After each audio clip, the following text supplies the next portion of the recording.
अस्सलाम वालेकुम स्टूडेंट्स। आज का lecture al Ghazali's thought experiment a challenge to inductive reasoning, इस पर हम बात करेंगे।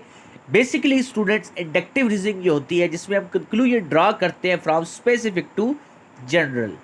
अब अल-गज़ालीज़ का जो थॉट एक्सपेरिमेंट था उसमें जो इंडक्टिव रीजनिंग थी उसकी जो 3 स्टेटमेंट्स हैं आप देख सकते हैं कि जैसे कॉटन जो था उसको किसने जलाया? Flame burns a piece of a cotton. अब ये इंडक्टिव रीजनिंग कैसे है कि फ्लेम जो है वो स्पेसिफिक थी कि वो पहले आ रही है, और पीस ऑफ कॉटन जो है वो एक आम सी चीज़ है, वो जनरल है। यानी ये इंडक्टिव रीजनिंग है, स्पेसिफिक टू जनरल ड्रॉ की जा रही है। ठीक है।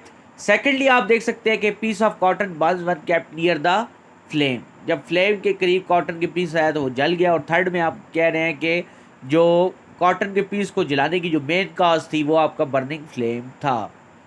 अब बेसिकली अल-गज़ालीज़ का जो बर्निंग कॉटन एक्सपेरिमेंट था वो इंडक्टिव रीजनिंग को चैलेंजिंग तौर पर से प्रूव किया, और इसने बताया कि जब भी आप कॉटन के पीस को फ्लेम के करीब लाएंगे तो वो हमेशा जलेगा। लेकिन कंक्लूजन के कुछ क्वेश्चंस आते हैं, इंडक्टिव आर्गूमेंट्स अगर हम दलाइल दें इसके ऊपर बात करें कि हम देखते हैं कि जब भी हम कोई ऑब्जर्वेशन को बार बार रिपीट करते हैं तो वो हमेशा बात ठीक नहीं होती। ज़रूरी नहीं है कि हर बार कॉटन जले। और यहाँ पर अब मैं आपको बताना चाहता हूँ कि अल-गज़ाली ने कुछ इंपॉर्टेंट फैक्टर्स जो थे, कुछ ऐसी ग्राउंड रियलिटीज़ थी जिसको उसने इग्नोर कर दिया। For example data collection properly नहीं कर सका, मॉइस्चर को इग्नोर कर दिया कि ह्यूमिडिटी एटमॉस्फेयर में कितनी है, ह्यूमिडिटी है कि नहीं है, ऑक्सीजन कितनी है नहीं है। ठीक है। और सेकंड फिर इसके अलावा केमिकल रिएक्शन किस तरीके का पॉसिबल हो रहा है, कंबशन रिएक्शन हो रहा है, क्या वो प्रॉपरली हो रहा है या नहीं हो रहा। सेकंड, फ्लो ऑफ एयर कैसा है, फ्लो ऑफ एयर किस तरीके का है, तेज़ है, स्लो है, और किस डायरेक्शन में है। सेकंड, जो कंपोजिशन थी, जो कॉटन का पीस था उसकी जो कंपोजिशन थी, उसके अंदर जो जो इंग्रेडिएंट्स हैं बेसिकली वो कितने थे उसको भी इग्नोर कर दिया गया। तो बेसिकली क्रिटिकली डीपली जो था वो इन तमाम फैक्टर्स को अल-गज़ाली इग्नोर कर गया, और इसी वजह से इसका जो थॉट एक्सपेरिमेंट था वो इंडक्टिव रीजनिंग के ऊपर जो हमारी डिपेंडेंस है उसको इग्नोर कर रहा है। उसके ऊपर इंडक्टिव रीजनिंग के ऊपर जो हमारी डिपेंडेंस है ना उसको इग्नोर कर रहा है, हर्ट कर रहा है। बेसिकली हम उस पर प्रॉपरली ट्रस्ट नहीं कर सकते because there are many leaking points.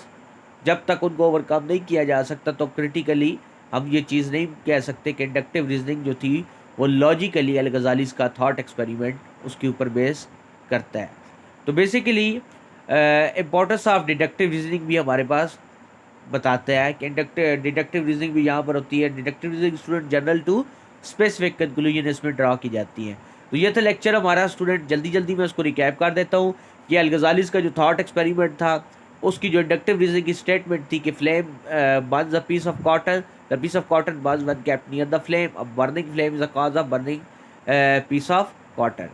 और इसने इंडक्टिव रीजनिंग को चैलेंजिंग तौर पर प्रूव करने की कोशिश की, और उसने बताया कि जब भी कॉटन के पीस को हम फ्लेम के करीब लाएंगे तो हमेशा जलेगा।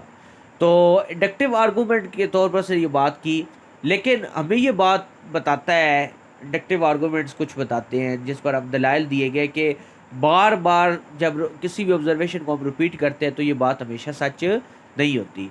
और यहाँ पर कुछ क्रिटिकल पॉइंट्स थे जो अल-गज़ाली ने मिस किए। फॉर एग्जांपल जैसा कि मैंने बात की, data collection, moisture, chemical reaction, flow of air, composition of cotton piece, ये शॉर्ट में भी पूछा जा सकता है। तो ये सारी चीज़ें जो था वो इग्नोर कर गया। इसी वजह से इंडक्टिव रीजनिंग के ऊपर हमारी जो डिपेंडेंस होती है उसको ये हर्ट कर रहा है, उसको इग्नोर किया जा रहा है। और यहाँ पर डिडक्टिव रीजनिंग की इंपॉर्टेंस भी जो है वो वाज़िया हो रही है। डिडक्टिव रीजनिंग जिस पे हम जनरल टू स्पेसिफिक बात करते हैं। तो ये था स्टूडेंट हमारा आज का लेक्चर। नेक्स्ट लेक्चर पे हम रीजनिंग के ऊपर बात करेंगे। तब तक के लिए स्टे ट्यून, चैनल को सब्सक्राइब कीजिए, और किसी किस्म का कोई इशू है feel free to ask in the comment section. अस्सलाम वालेकुम।